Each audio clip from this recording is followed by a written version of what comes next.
श्री भक्तमाल में भक्ति तथा ज्ञान के प्रकाशक आचार्य महर्षि वशिष्ठ जी।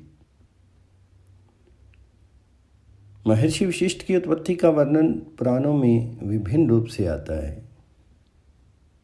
ये कहीं ब्रह्मा के मानस पुत्र, कहीं अग्निपुत्र और कहीं मित्रावरुण के पुत्र कहे गए हैं। कल्प भेद से ये सभी बातें ठीक हैं।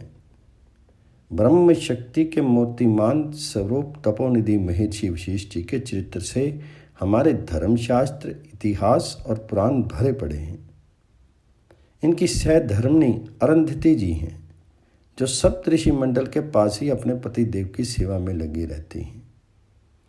जब इनके पिता ब्रह्मा जी ने इन्हें सृष्टि करने की और भूमंडल में आकर के सूर्यवंशी राजाओं का पौरोहित्य करने की आज्ञा दी, तब इन्होंने उस कार्य में बड़ी हिचकिचाहट प्रकट की। फिर ब्रह्मा जी ने समझाया कि इसी वंश में आगे चल करके पुरुषोत्तम भगवान श्री राम का पूर्ण अवतार होने वाला है। अतः इस निंदित कर्म के द्वारा भी तुम्हें बड़ी ऊंची गति प्राप्त होगी। तब कहीं उन्होंने आना स्वीकार किया। यहाँ आकर के इन्होंने सदा अपने को सर्वभूत हित में लगाए रखा। जब कभी अनावृष्टि हुई, दुर्भिक्ष पड़ा, तब उन्होंने अपने तपोबल से वर्षा कराई और जीवों की अकाल मृत्यु से रक्षा की।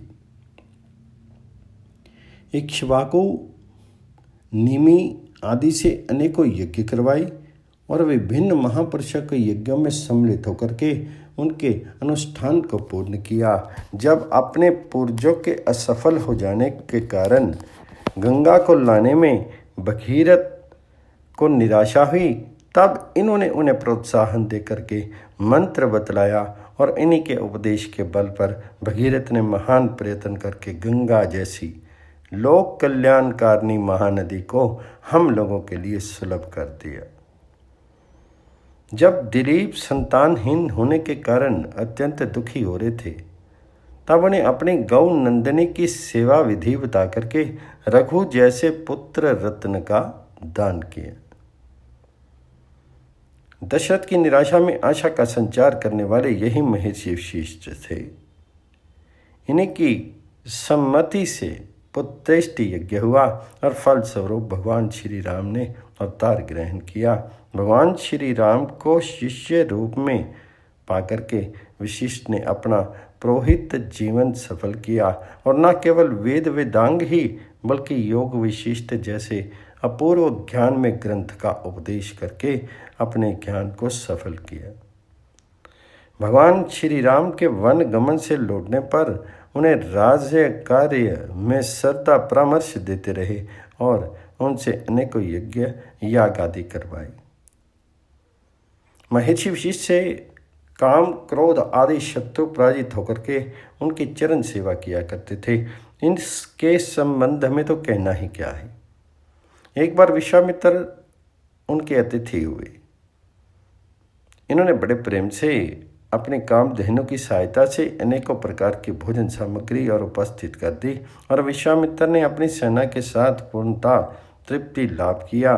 उस गौ की ऐसी अलौकिक क्षमता देख करके विश्वामित्र को बड़ा आश्चर्य हुआ और उन्होंने उसे लेने की इच्छा प्रकट की। वह गौ वशिष्ठ के अग्निहोत्र के लिए आवश्यक थी। अतः जब उन्होंने देने में असमर्थता प्रकट की, तब विश्वामित्र ने बलात् छीन ले जाने की चेष्टा की। उस समय वशिष्ठ ने उस गौ की सहायता से अपार सेना की सृष्टि कर दी और विश्वामित्र की सेना को मार भगाया। क्षत्रिय बल के सामने इस प्रकार ब्रह्म बल का उत्कर्ष देख करके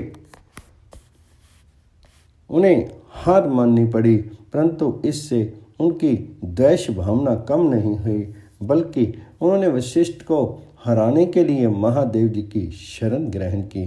शंकर जी की कृपा से दिव्य अस्त्र प्राप्त करके उन्होंने फिर वशिष्ठ पर आक्रमण किया, परंतु वशिष्ठ के ब्रह्मदंड के सामने उनकी एक नहीं चली और उनके मुंह से बरबस निकल पड़ा। धिग्बलम क्षत्रिय बलम ब्रह्म तेजो बलम बलम एकेन ब्रह्म दंडेन सर्व अस्त्राणि हतानि में। अंततः पराजय से स्वीकार करके उन्हें ब्रह्मणत्व लाभ के लिए तपस्या करने जाना पड़ा। महर्षि विशिष्ट क्षमा की तो मूर्ति ही थे।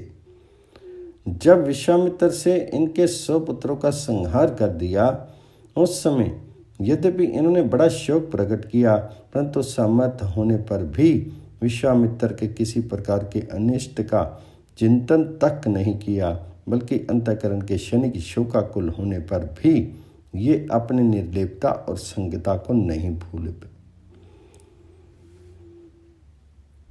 एक बार बात में विश्वामित्र से इनका विवाद छिड़ गया कि तपस्या बड़ी है या सत्संग। वशिष्ठ जी का कहना था कि सत्संग बड़ा है और विश्वामित्र जी का कहना था कि तपस्या बड़ी। अंत में दोनों ही महर्षि अपने विवाद का निर्णय कराने के लिए शेष भगवान जी के पास उपस्थित हुए। सब बातें सुनकर के शेष भगवान जी ने कहा, भाई अभी तो मेरे सिर पर पृथ्वी का भार है, दोनों में से कोई एक थोड़ी देर के लिए इसे ले ले तो मैं निर्णय कर सकता हूँ। विश्वामित्र अपनी तपस्या के घमंड में फूले हुए थे। उन्होंने 10,000 वर्ष की तपस्या के फल का संकल्प किया और पृथ्वी को अपने सिर पर धारण करने की चेष्टा की। पृथ्वी कांपने लगी, सारे संसार में तहलका मच गया। तब वशिष्ठ जी ने अपने सत्संग के आधे क्षण के फल का संकल्प करके पृथ्वी को धारण कर लिया और बहुत देर तक धारण किए रखे। अंत में जब शेष भगवान जी फिर पृथ्वी को लेने लगे, तब विश्वामित्र ने कहा कि अभी तक आपने निर्णय तो सुनाया ही नहीं। तो शेष भगवान हंस पड़े। उन्होंने कहा, निर्णय तो अपने आप हो गया, आधे क्षण के सत्संग की बराबरी हजारों वर्ष की तपस्या नहीं कर सकती। फिर क्या था, दोनों महर्षि तो थे ही, ये तो सत्संग की महिमा प्रकट करने का एक अभिनय मात्र था। दोनों ही बड़ी प्रसन्नता के साथ अपने अपने आश्रम पर लौट आए। महर्षि विशिष्ट योग विशिष्ट के उपदेशक के रूप में ज्ञान की साक्षात मूर्ति हैं और अनेक यज्ञ यागों तथा विशिष्ट संहिता के परिणयन द्वारा उन्होंने कर्म के महत्व और आचरण का आदर्श स्थापित किया है। उनका जीवन तो भगवान श्री राम के प्रेम से सरोवर है ही। हमारे इतिहास पुराणों में इनके चरित्र का बहुत बड़ा विस्तार है। उन सब बातों का अध्ययन तो उन्हीं में ही हो सकता है। यहाँ तो केवल उनके जीवन की 2-4 घटनाएं ही उद्धृत की गई हैं। महर्षि विशिष्ट आज भी सप्त ऋषियों में रहकर सारे जगत के कल्याण में लगे हुए हैं।